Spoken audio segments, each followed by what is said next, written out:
I'm going to show you how to write a manga character with trauma.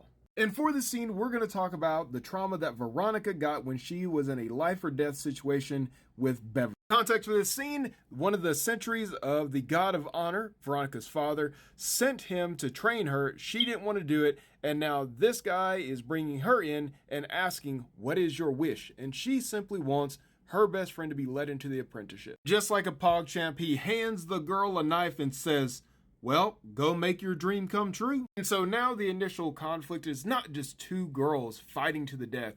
It's a moral battle between what Veronica believes what Knight should do and the reality of the situation of what they will do. Since we know that Veronica is an 8-year-old girl who has a very rose-tinted view of the world, this is a reality check for her. She's already getting trauma just by having this encounter. For the first time, she's having to defend her life with somebody who's willing to kill to make their dream a reality. She's even having her moral compass tested where everything she's known is now being a lie. For the first time, she's having to come to terms with the fact that maybe she might have to kill this girl.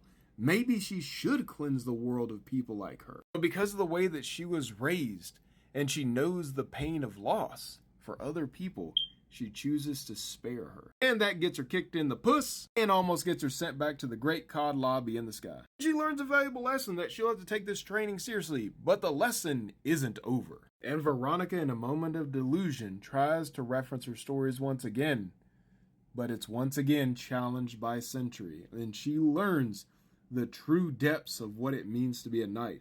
Her worldview has been shattered. We've seen 3 instances of trauma happen here. 1, having to fight for her life for the first time.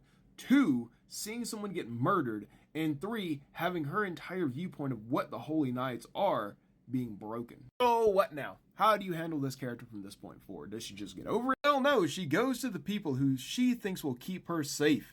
Her mother and father. But that doesn't necessarily work out well, so she's going to have to keep on training. Instead of just getting over it, she continues to try to find refuge in the one person who will show her that kindness, who will show her that sympathy, her mother.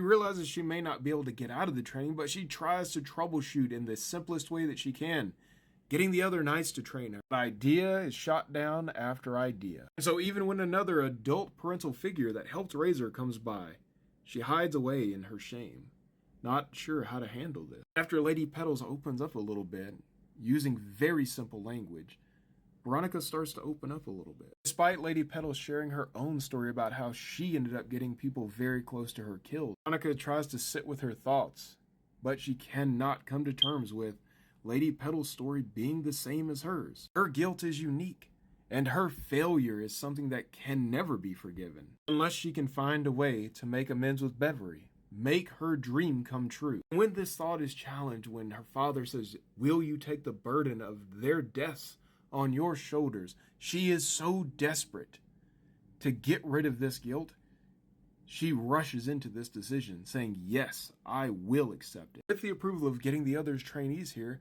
Veronica believes herself to be free of the curse of Beverly's torment in her mind. Even with Beverly's dream come true, the thing is, even simple words can now set her off. She's prone to anger because of the trauma that resides in her mind. Even before the trials begin again, she is reminded her choices, their failures will be her own. Inexperienced, even though she's brought everyone here despite all the warnings, she tries her best to pull away from the role of leadership, of responsibility. So in the critical moment of where she can make a difference in somebody's life, she just looks and contemplates. But ultimately, she doesn't want to bear that burden of failure again, and then runs on, leaving him to whatever fate befalls him. Obviously, this is not her entire character journey, but you get the idea. Trauma is not something that just pops up and they feel real angsty with. Trauma is something that will sit with a character long term, and they will go through many routes to try to resolve it or push it down. But when you give character trauma, it should be something that they have to work through, something that influences their future decisions, something that will eventually come to a head that they will either overcome or that they will succumb to. If you want to see Veronica's full story, it's online for free.